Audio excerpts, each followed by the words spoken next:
Assalamualaikum warahmatullahi wabarakatuh. Perkenalkan, nama saya Safira Luciana, NIM 2018 53052. Kelas D, Prodi Sistem Informasi. Di sini saya akan memaparkan penjelasan tentang AUSI atau bisa juga dibilang dengan audit sistem informasi. Oke, nggak usah lama-lama, langsung aja ke materi yang pertama, yaitu tentang audit. Yang pertama,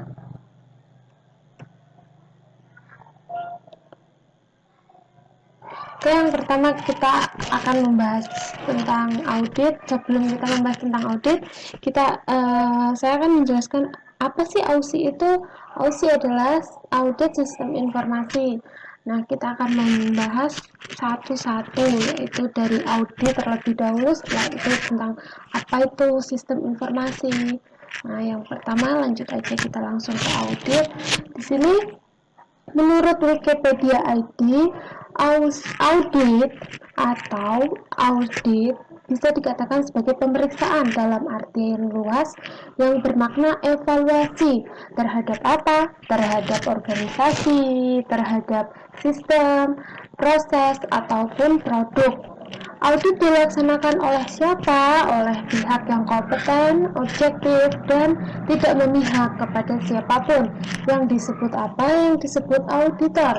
Tujuannya apa? Tujuannya di sini adalah untuk memverifikasi bahwa subjek telah berjalan dengan lancar.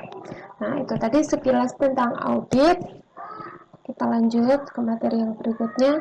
Jadi apa kesimpulannya? Kesimpulannya adalah evaluasi terhadap sesuatu, yaitu apa?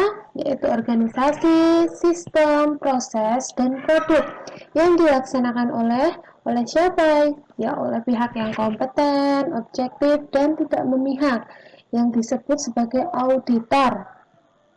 Itu tadi kesimpulannya. Lanjut. Nah, di sini ada tujuan. Tujuan tadi apa? Tujuannya sudah dijelaskan di awal tadi.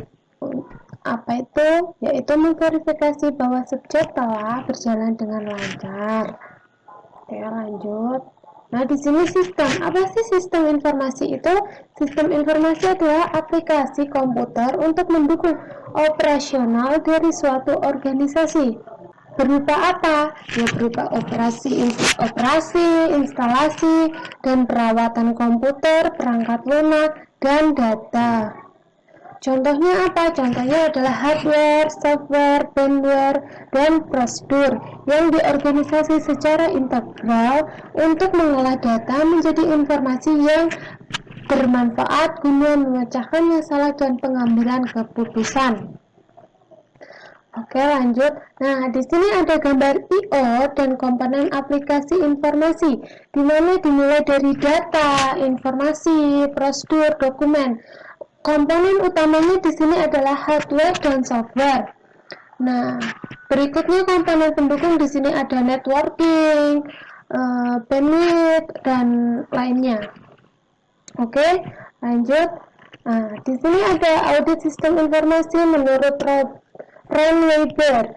Apa itu? Yaitu adalah audit sistem informasi adalah proses pengumpulan dan penilaian bukti-bukti untuk menentukan apakah sistem komputer dapat mengakses, memelihara integritas data, dapat mendorong pencapaian tujuan organisasi secara efektif, dan menggunakan sumber daya secara efisien. Oke, lanjut. Nah, di sini ada tujuan dari audit sistem informasi sendiri yang terdiri dari 4 aspek, yaitu yang pertama mengamankan aset, yang kedua menjaga integritas data, yang ketiga menjaga efektivitas sistem, yang keempat mencapai efisiensi sumber daya. Nah, kita akan menjelaskan satu-satu dari tujuan tersebut. Yang pertama, kita akan menjelaskan tentang manajemen aset atau yang bisa disebut juga aktiva, yang berhubungan dengan instalasi sistem informasi mencakup perangkat keras, perangkat lunak, manusia, file data, dokumen sistem, dan peralatan pendukung lainnya. Itu dari manajemen aset. Yang berikutnya ada tujuan integritas data. Ya, apa sih integritas data itu? Integritas data berarti data yang memiliki atribut kelengkapan, baik dan dipercaya, kemurnian dan ketelitian. Lanjut. Nah, di sini ada efektivitas sistem. Efektivitas sistem adalah sistem informasi dikatakan efektif hanya jika sistem tersebut dapat mencapai tujuannya. Apa sih tujuannya? Nah, berikut tujuannya. Tujuannya yang pertama adalah perlu upaya untuk mengetahui kebutuhan penggunaan sistem tersebut. Yang kedua, apakah sistem menghasilkan laporan atau informasi yang bermanfaat bagi user? Yang ketiga, auditor perlu mengetahui karakteristik user berikut prosedur pengambilan keputusannya. Oke, lanjut. Nah, ada tujuan efektivitas sistem 2 yang berisi tentang biasanya audit sistem efektivitas sistem dilakukan setelah suatu sistem berjalan dengan waktu. Yang kedua, manajemen dapat meminta auditor untuk melakukan post audit guna menentukan sejauh mana sistem telah mencapai tujuan. Yang ketiga, ada evaluasi. Ini akan memberikan masukan bagi pengambil keputusan apakah kinerja sistem layak dipertahankan. Nah, itu dari efektivitas sistem 2. Oke, nah yang berikutnya yang keempat, di sini ada tujuan efisiensi sumber daya. Dikatakan efisien jika menggunakan sumber daya seminimal mungkin untuk menghasilkan output yang dibutuhkan. Pada kenyataannya, sistem informasi menggunakan berbagai sumber daya sebagai mesin dan segala perlengkapannya, perangkat lunak, sarana komunikasi, dan tenaga kerja mengoperasikan sistem tersebut. Oke, lanjut. Nah, di sini ada pendekatan audit sistem informasi. Jadi nggak cuma tujuannya, di sini kita juga akan menjelaskan pendekatan audit sistem informasi. Ada apa aja? Ada pendekatan temuan. Pendekatan temuan apa sih? Pendekatan temuan fokus utama tekankan pada jenis kesalahan yang terjadi dalam suatu sistem informasi. Setelah itu ditentukan kembali yang dapat digunakan untuk mengurangi kesalahan tersebut sampai pada batas yang dapat diterima. Yang kedua, ada pendekatan kendali. Pendekatan kendali apa? Pendekatan kendali adalah kendali-kendali di dalam suatu sistem informasi yang dapat digunakan untuk mengurangi kesalahan sampai pada level yang dapat diterima. Itu tadi penjelasan dari pendekatan kendali. Yuk lanjut berikutnya.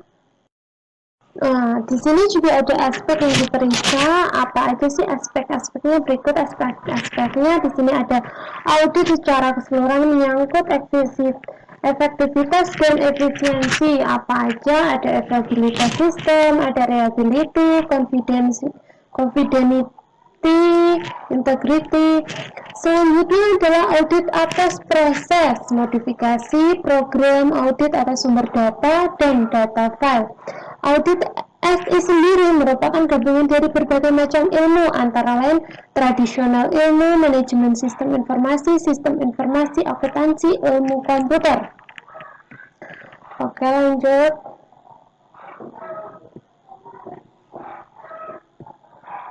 Nah, di sini ada tahapan-tahapan audit sistem informasi. Menurut Ron Weber terdapat 5 langkah. Apa aja?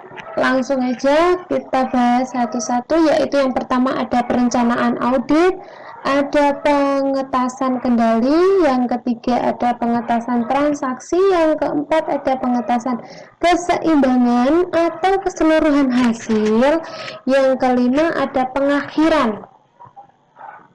Itu tadi 5 tahapannya. Berikutnya ada tahapan juga menurut Glogos-Shift.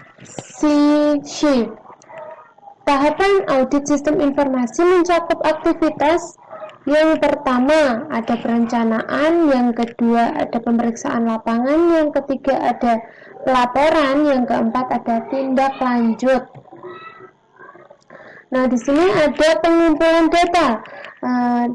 Pengumpulan data yang pertama melalui berbagai teknik termasuk survei, interview, observasi, dan review dokumentasi.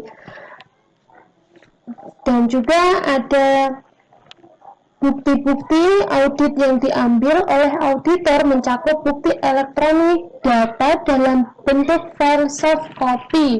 Jadi perlunya bukti dalam audit sistem informasi untuk menjalankan suatu sistem sangat diperlukan yang namanya bukti-bukti berupa hitam di atas putih. Oke, lanjut. Di sini juga ada pengumpulan data. Dalam proses pengumpulan data, bukti ini ada beberapa cara yang sering dipakai, yaitu ada audit on computer, audit through computer, audit with computer. Nah, jika tingkat pemakaian TI tinggi, maka audit yang domainnya digunakan adalah domain audit with computer. Lanjut, standar adalah sesuatu yang harus dipenuhi oleh SI auditor. Standar yang digunakan dalam mengaudit teknologi informasi adalah standar yang diterbitkan oleh ACACA, yaitu ACACA Auditing Standard. Nah, hasil audit. Apa sih hasil audit itu dan siapa yang melakukan audit? Auditor sistem informasi pada dasarnya melakukan penilaian tentang kesiapan sistem berdasarkan kriteria. Kemungkinan berdasarkan pengujian auditor akan memberikan rekomendasi perbaikan yang diperlukan. Ada kalanya diperlukan berdasarkan kriteria yang disampaikan bersama. Penanggung jawab sistem yang diaudit tetap berada pada pengelolaan sistem, bukan di tengah auditor. Siapakah sebaiknya yang melakukan audit sistem informasi? Nah, yang melakukan audit sistem informasi dapat dilakukan sebagai bagian dari pengendalian internal yang dilakukan oleh fungsi SI. Mungkin itu saja yang dapat saya sampaikan. Dari penjelasan di atas dapat disimpulkan bahwa audit sistem informasi adalah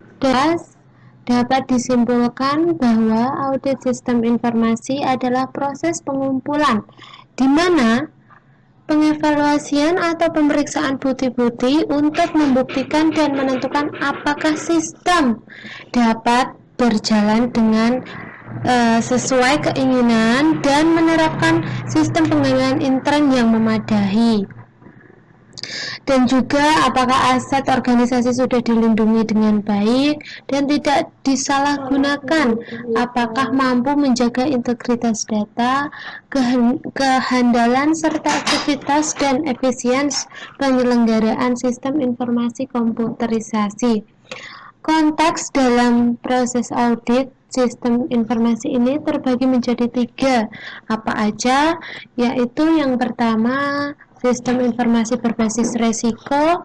Apa sih berbasis resiko itu? Maksudnya tentang resiko-resiko yang akan terjadi pada suatu sistem itu mesti dan harus dipertimbangkan.